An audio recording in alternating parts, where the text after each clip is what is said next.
What is up, everyone? Welcome to the latest edition of Everyday's Draft Day. I am your host, Dan Turner. Joining me she's not here.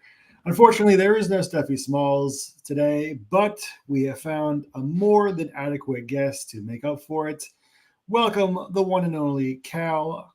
What is up, Cal? I am obviously, as you can see, I'm Smalls and Hobby. Yes. So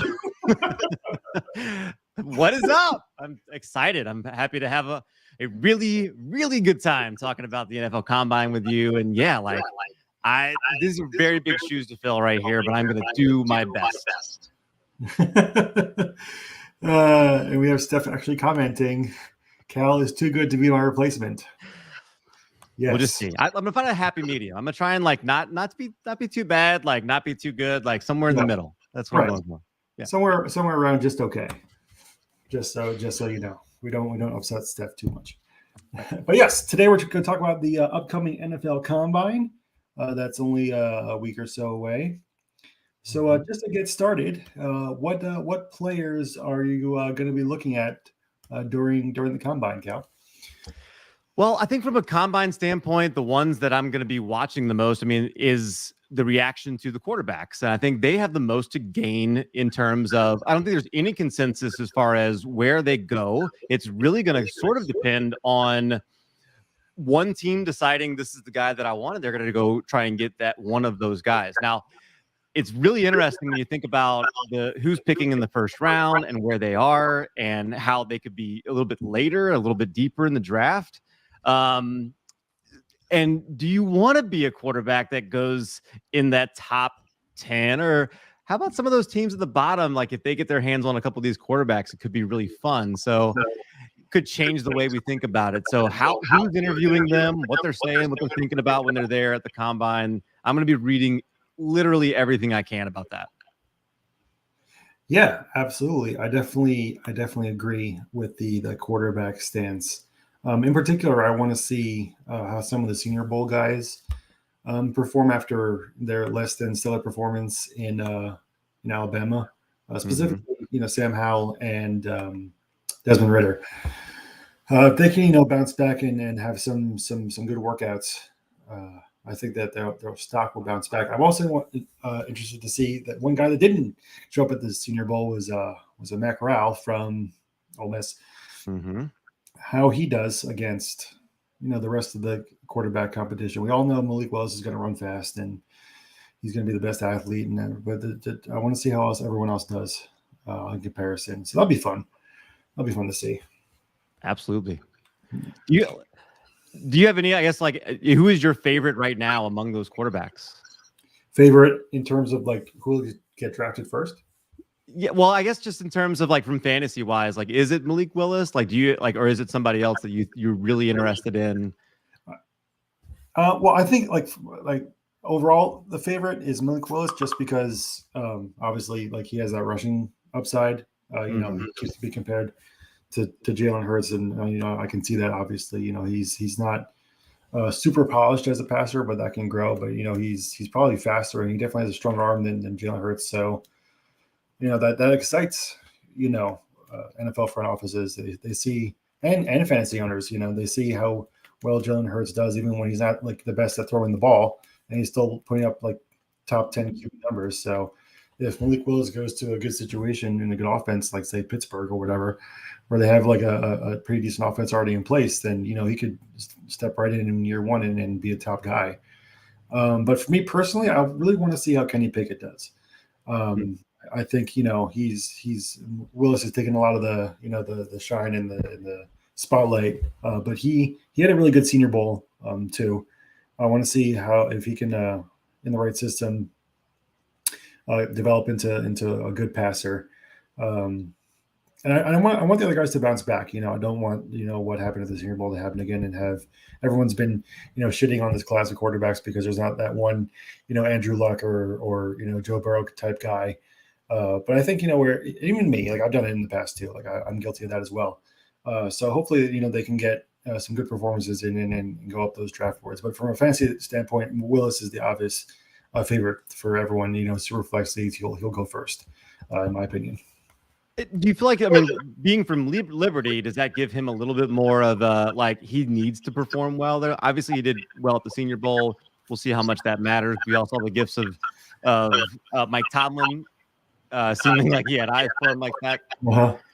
I almost feel like he's got to pop, on the stage of the combine to vault up a little bit higher, right? Like coming out of Liberty, it's like it feels like it's different than coming from Ole Miss. Yeah. Yeah, I think he definitely does. I think it's even like different than when you had with Trey Lance and Carson Wentz from North Dakota State, because they still, they were still a lower level football. They were winning like 6 championships in a row. So I think Willis definitely has to prove that he can perform at this level. There's definitely a small school like stigma that attaches to everyone from a small school, not just him. But in particularly with as high as everyone is placing him as pretty much the QB1 in some people's eyes in this class, he's definitely going to have to show people. He's going to have to earn it. I mean, he's going to have to show why he deserves to be ranked that high.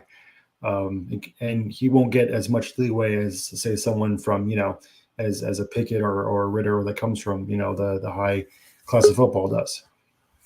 Yeah, like I see Pickett is right now being mocked in Daniel Jeremiah's recent mock to the Saints at number 18, which would be kind of interesting.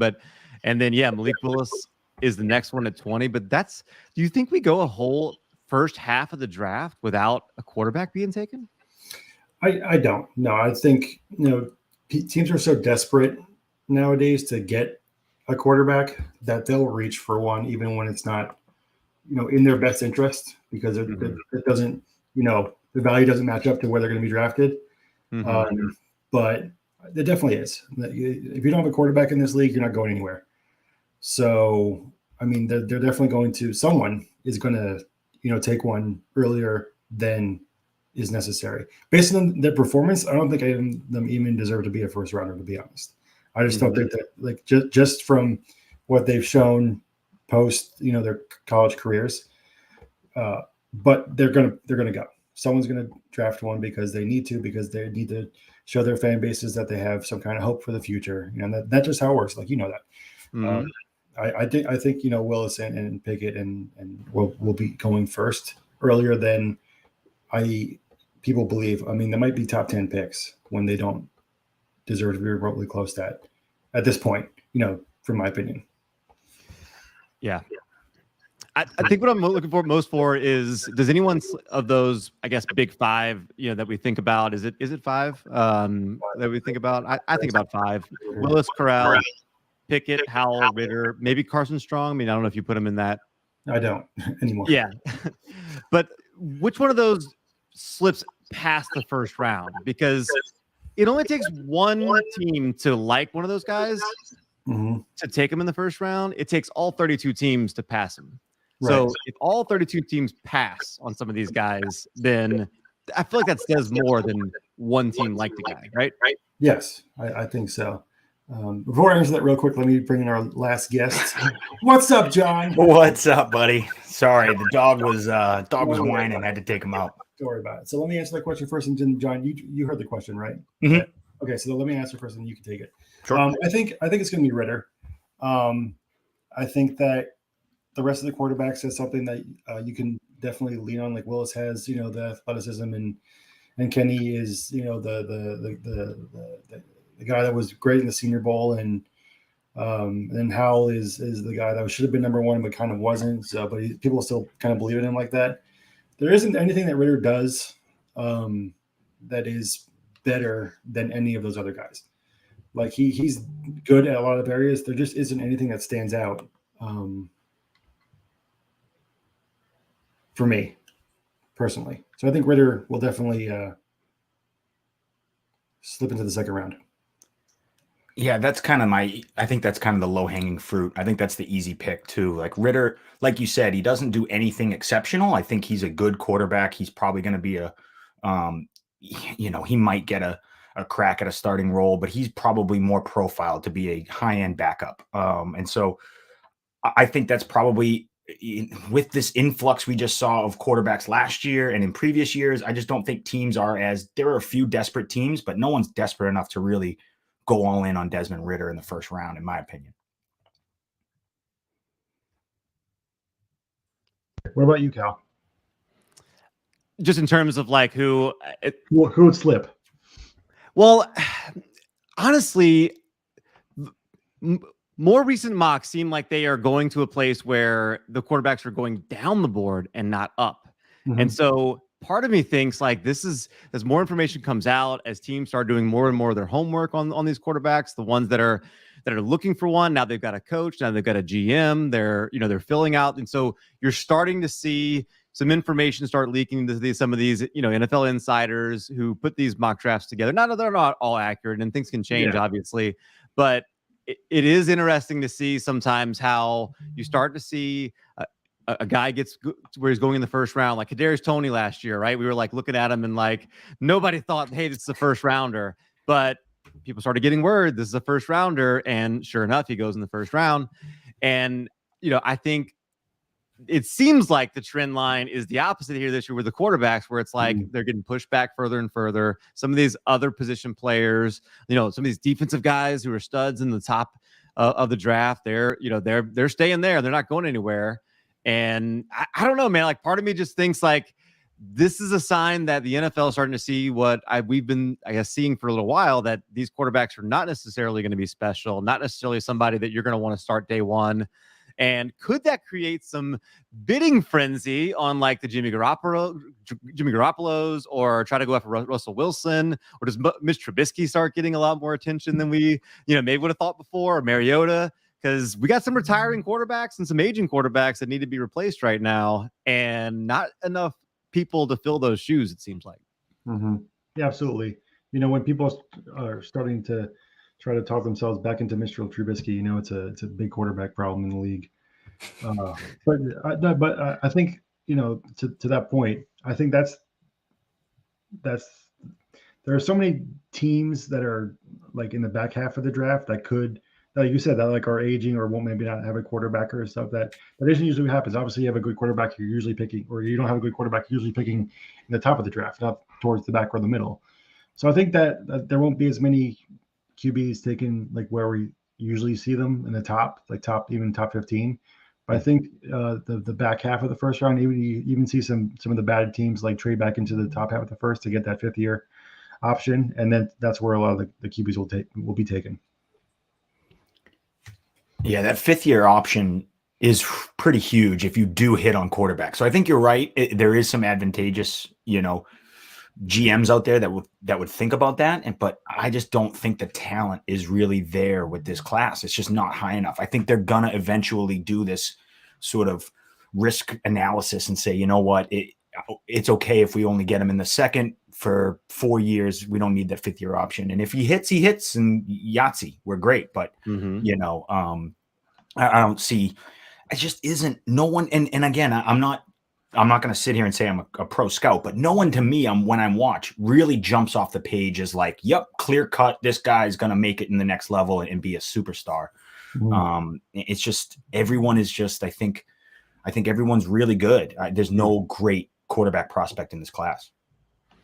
Yeah, and part of me too, like wonders, like, so as we're looking at these quarterbacks, do you start to look at and say the NFL being a copycat league, and especially GMs like not wanting to make a big mistake? You look at last year, 49ers trade up, they get Trey Lance. Everybody's not necessarily super pumped about Trey Lance right now. They're like, was that a bad move? Are they going to bring in Brady? Or they're going to bring in Garoppolo? Then you get Justin Fields, right? Who like some good things that in my opinion, but they're like, I don't know. Bears traded up to get him.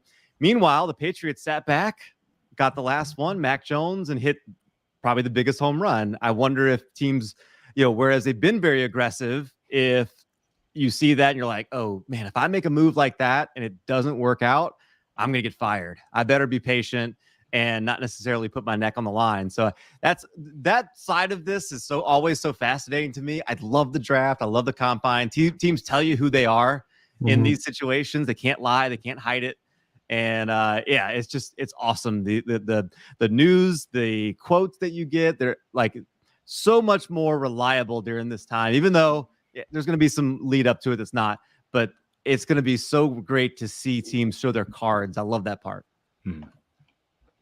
Yeah, absolutely. That's definitely the best part, in my opinion, I think. Um, so besides quarterbacks, moving away from quarterbacks a little bit, what other either position group or specific player, if you have one in mind, who do you think needs to have a good combine to help their draft stock the most? I Let's start think with, go ahead. needs it. Yeah. Needs it. I think probably. I mean, I don't know who needs it. I think who Pickens could need it. Coming off this injury, you want to see how healthy, explosive, and all that stuff. That's Mhm. someone who I think it would help. Obviously, a lot of these prospects, and it's interesting. I only know because of the NHL, combine and that whole prospect and that it's teams know sort of what they understand and what you're looking for in the combine is red flags. Like you're looking for like alerts.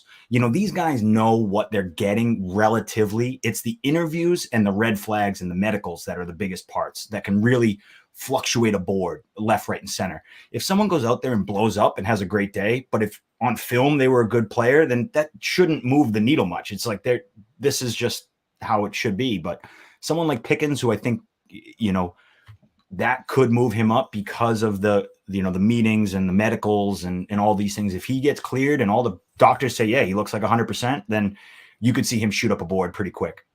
Mm-hmm. What do you think? Yeah. So for me, and I agree with everything that you said there.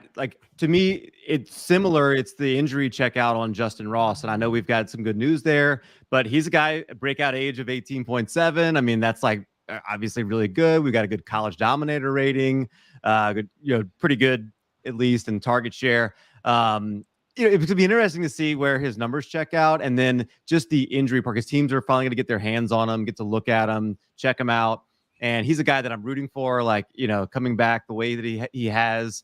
I want things to go really well for him. And I think the injury part of it is maybe the most crucial for him more than like a 40 time is going to be for anybody else. Yeah. And that's both good choices there. I think, especially with the kind of injury that Ross had. It wasn't, like a lender. When you start talking about like the spine and the neck and stuff, that it's definitely scary for a lot of teams where it'll leave one good hit and we don't know what's going to happen. Hopefully he stays healthy. For me personally, I like to continue looking at a guy that really kind of broke out a bit in the Senior Bowl, and that's Dameon Pierce, the running back from Florida. I want to see how he tests out, measure, like to your point, John, how he tests, in all the agility drills and stuff like that. If he has a good combine, I would be really excited to see where he goes. Not even only in the NFL draft, but in fantasy drafts, where once you get past like the Hall, Spiller, and Walker, like there's a big like jumble of running backs. If he can, get to the head of that second tier and maybe like sneak into the back of the first round somewhere, that I'd really like to see how he does there as well. And if everyone decides to be cool and run like a 4.29 and get picked for a first round talent, that'd be awesome to see too. It's always fun. Always fun. So a new story that came up a little while ago concerning agents not wanting their players to participate in some drills or some workouts in the combine. So, with pro days being more of a thing and being more popular now, do you think that the combine is nearing the end of its usefulness? Do you think that pro days are going to be more important, or do you think the combine's always going to be here to stay and it's still, the big deal that it's always been? So it's interesting. I think the combine will always be a big deal. I just think it will be because the marketing machine that is the NFL, they'll always make it a big deal. But what you might start to see, you'll start to see a lot more smaller school guys, a lot more D2 guys maybe get invited and some of these things as these big names and these big guys opt out. They're like, I don't need to do the combine. Just come to Alabama's pro day. You'll come see me. You might see smaller schools and smaller guys get an opportunity. And that's always cool. I love that. I think that's important. These guys that, might not play in a big conference, might not see a lot of game time, these highlight plays that you see on ESPN and all this other stuff, but they're a hardworking dude who comes out here and wants to prove something to an NFL team and maybe make a roster. And to me, those stories are just as exciting and just as important. The guy 52 on your roster is just as cool and exciting to me as guy number one on your roster. So I think it might change and evolve. You might not see those superstars in the college game go to the combine. They might just say, hey, come see me at my pro day. Yeah. But they'll always fill out. There'll always be people who want to go to the combine. It just might fill out with different names and different schools and different things like that. But if there's an opportunity to play in the NFL, there will be people who will want to showcase their talent.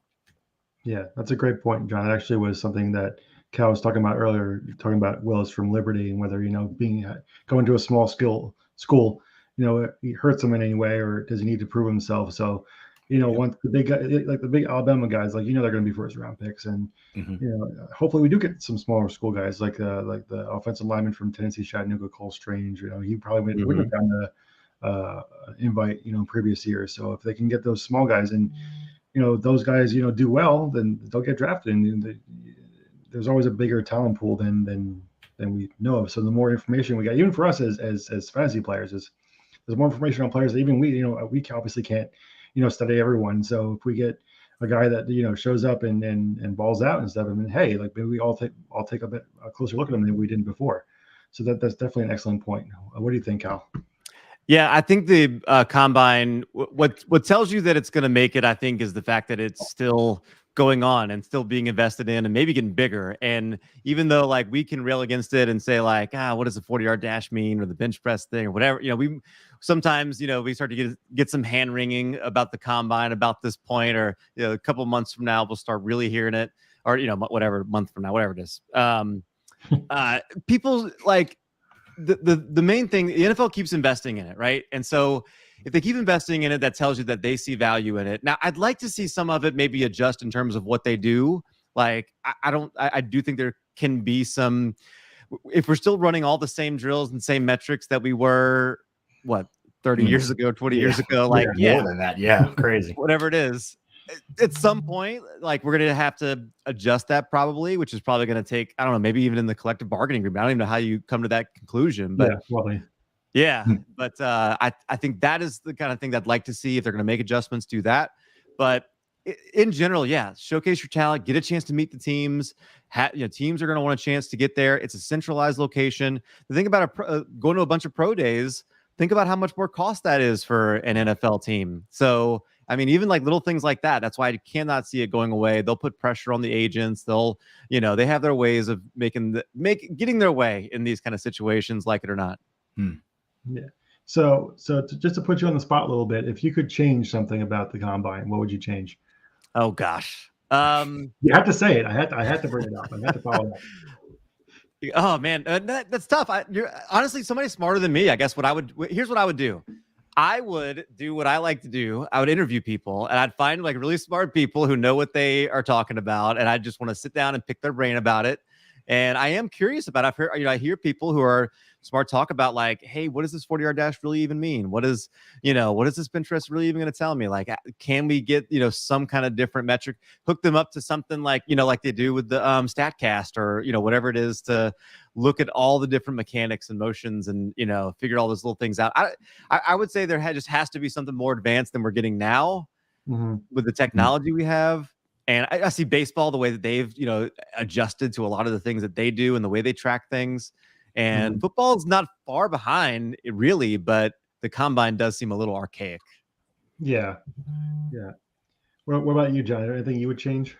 I would probably, in terms of changing the combine, I would probably add a couple drills with pads. I think that's a necessary thing. I think it'd be interesting to have them slap on pads. And even if you do a 3-cone drill in pads, do both, do them without pads and with pads, and just help teams analyze what they're really getting. Cause I think sometimes we see a 40 and they fly and we're like, man, that guy's fast. And then you flip on the tape and the game film just doesn't seem that like he's running at that level. And so I think that there's a big difference between, skating without pads and skating with pads on is night and day. So I would imagine running is the same thing for football. So that's one thing I would change for the combine itself. For the coverage, I want to hear the interviews that the players go through with the teams. That's what I want to hear. Like, it's cool that someone can jump through the gym. It's cool that someone can bench press 1,000,000 pounds. Like, that's fun. But I want to hear these kids break down, the questions that get asked and how they analyze all these interviews, because you're going through 32 job interviews at one time. And so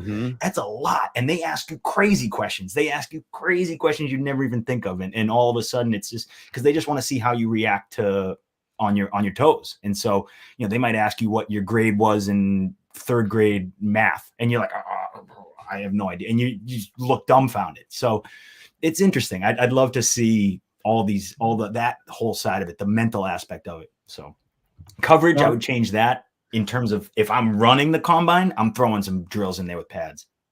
Sean McVay aced that part when he was going through it. Dude, like I'm sure there's certain players, the Cooper Kupps of the world that just look like savants in these meetings. Right. They probably look like geniuses.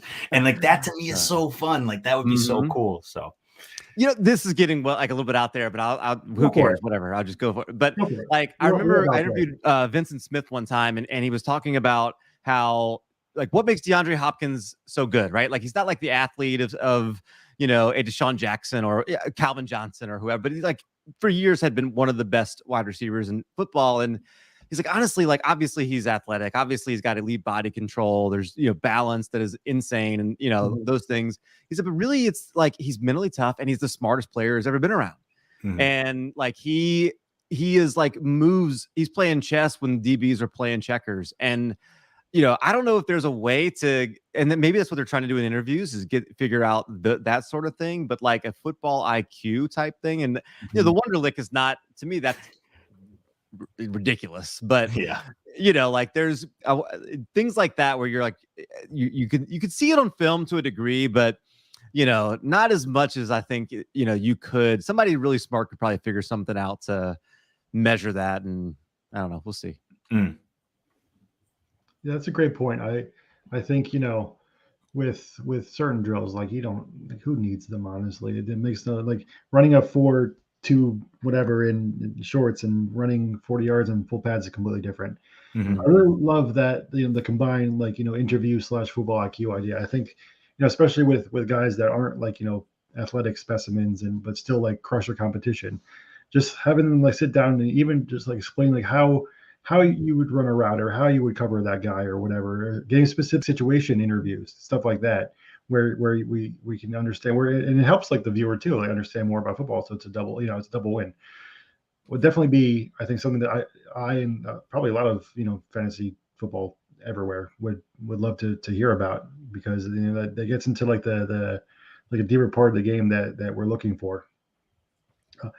But for me, I would definitely do some more, like, I guess, position specific drills. Like I would do, instead of like a 40-yard like dash, I would do like, hey, go like those old like 2004 like Madden games. You do like skeleton drill or something like that. You get all those mini games and stuff. You guys remember? Yeah, bring all those back. Go in the archives, find those, and put them in real life and do all those. I definitely think that there's definitely better ways to figure out how well someone does athletically. If you're doing it in shorts, you might as well do it where you can actually like tell, instead of running, in a straight line, which never actually happens in a football game or anything like that. But we'll see. I agree with you guys. I don't think it's ever going to go away. I think a lot of the top guys, to your point, are going to go to pro days. Pro days are more favorable. They're going to get more favorable. Stopwatches. Tenth of a second is going to be cut off their 40 time and stuff. It's going to help their draft stock. So. I think it'll stay around. I just think pro days will be more important down the road. All right. Well, I think that'll do it for this episode today. Before we go, any final thoughts on the combine? What you're excited for? Anything like that? Cal, we'll start with you. Just always excited to get some actual football and start seeing the underwear Olympics go on, right? And just to, like, the freak out about hand size, like it's just gonna be a great day on Twitter when that happens, right? Can't wait. And this guy's way shorter than he says in his his magazine or whatever. And those are always the fun things. And we're gonna overreact to a bunch of things, and then look back and realize we underreacted to a couple, but we have no idea which ones at the time. Yeah. What about you, John?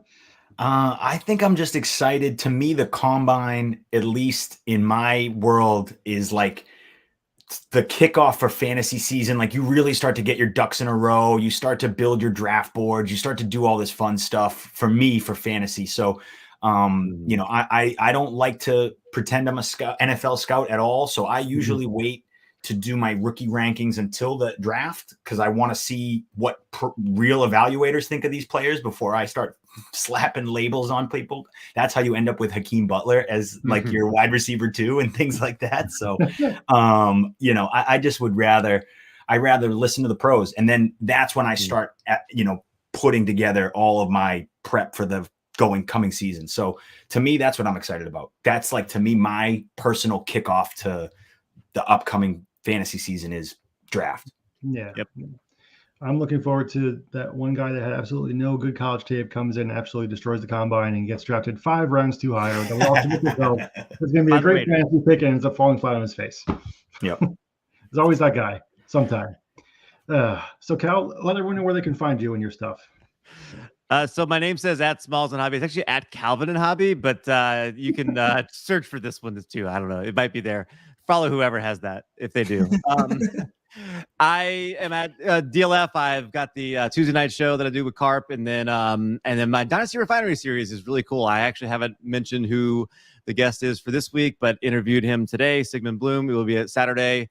It'll kick off. It's been a great series so far. And we take a trip down Narrative Street, talk a little bit about how to interpret the news that we're hearing over the off season. And he keeps really good track of that stuff and has had a lot of great words of wisdom about how we can filter certain things out, but then pay attention to some of those drum beats and talk about assumption rational coaching, just some really good things that'll be released on Saturday.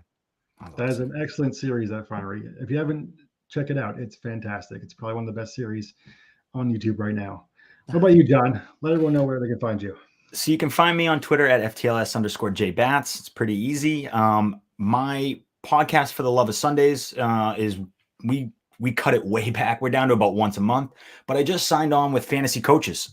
So I'm doing work with the Fantasy Coaches now. I'm going to be a regular analyst with them. I guess they're letting me bum around and jump on their show. So I'm doing that once a week. So Fantasy Coaches, if you want my fantasy football input, you can find it there. And if you get a FTLS podcast, thank you, lucky stars, because that means I got Brian out of the front office of the Devils to come do some football with me again. So those are always special ones. They're usually longer format. They're usually just us splitting a bottle of wine and talking about fantasy for a while. So those are fun. Those are special to me. And then obviously you can also find non-fantasy football stuff at 32-bit. I work with 32-bit and I do a lot of bartending and cocktail things with them, as well as It's a Vibe, which is just a variety show. And that show is so fun. It's nice to just talk about nothing. It's great. Sometimes it's good just to talk. Sounds awesome. Yeah, it is. It's just whatever pop culture is going on. It's usually Kanye West we're talking about, but whatever pop culture is going on is we tackle for the week. And that show's on Wednesdays, so you can catch it Wednesday 12:30. 12:30, yeah. But so that's where you can find me. Awesome. Well, thank you guys so much for joining me. You can follow me on Twitter at EagleDanFF. You can also follow Champions Round, all the content we have at Champions Round. Steph will hopefully be back next week, but if not, I'm sure I'll find another replacement. So everyone have a great rest of your week. Have a good weekend, and we'll catch you next week. See ya. Cheers.